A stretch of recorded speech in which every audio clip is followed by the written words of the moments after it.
miɗan lakka ko jettowo mi tawi maccuɗo ma biyeteɗo Ayyuba o ko kewɗo mantudemo te kadi ko jettowo walaw ibtalaahu so tawi a jaribu moom lala jaamo wurtonno an sukriga ga mantudemo o ɗaati e ɗoftademo so tawi tan a jaribu moom ko dokkuɗamo ko sa yi ko dokkuɗamo ko wayni hen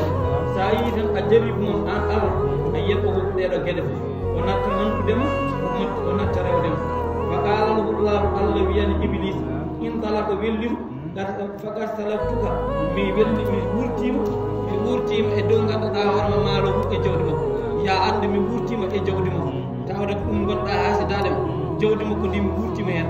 fandalaka kanko Iblis o welliti o jami e dendagal ifritu sayatin e ifritu sayatin woni seytanuji mawɗi won jinni e jinneji kañum fof ɓe belliti wa qala lahum ko wiiɓe kar sullilat mi wurtama amala Ayyub e jawdi Ayyub ganɗon mi wurtama min Iblis feede e jawdi Ayyub fa qala ifritu wi uɗita minal quwwata min kam mi rokkama sembe maza siita holko jiɗɗa ma isa siita kala ko jiɗɗa tahawwalat mami hettino hen irasan e mana e cumgol min naari e jeygol fa haraqaw kulla seen mi suma kala hunde ani ata alay min ara hen qala Iblis wimo idhab ya faati o ari e ibnu geloɗi ɗi anani wara ayatiha e aynaɓe ɓe kanko Iblis o wurti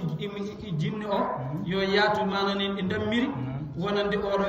Ayyuba o nanga ɗiɗi fof o sumaɗi woni geloɗi ɗi wara ayati e aynaɓe falam yaskuru nas taw yimɓe tinani hatta naara ha jeygu ngol min tahtal ardi ummori less leydi jeygu ngol tan ari ummori e less leydi irasa mina naari tan huɓɓi jeygol fa haraka sumi al ibnu geloɗi ɗi fof on saade cumi wara yahte awyade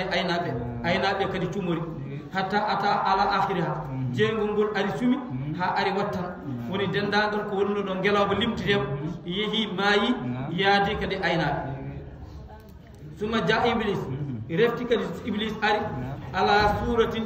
neni e mbaadi alqayib neɗɗo aneni de nayejo alal qu'udi omo tuugi e sawru makko o ari ilal Ayyuba feede annabi Ayyuba fo wajadu o tawi qa'iman ne dari yusalli ene juula nden kanko Iblis kadi o ari o mbaadini mbaadi mawɗo nayejo omo ari omo tuugo nden o yettima tan o wi Ayyuba i o tawi noon Ayyuba ene juula fa qala lahu o wiyanimo i ande ahtaraka sumi naaran jeygol Iblis ko geloɗima wara ayate aynaɓe o yetti o haalimo o wi an de ganda geloɗi ma ɗi fof cumi jeygol yani hen sumi kañum e aynaɓe fa qala Ayyuba wimo alhamdulillah jettoɗo godini Allah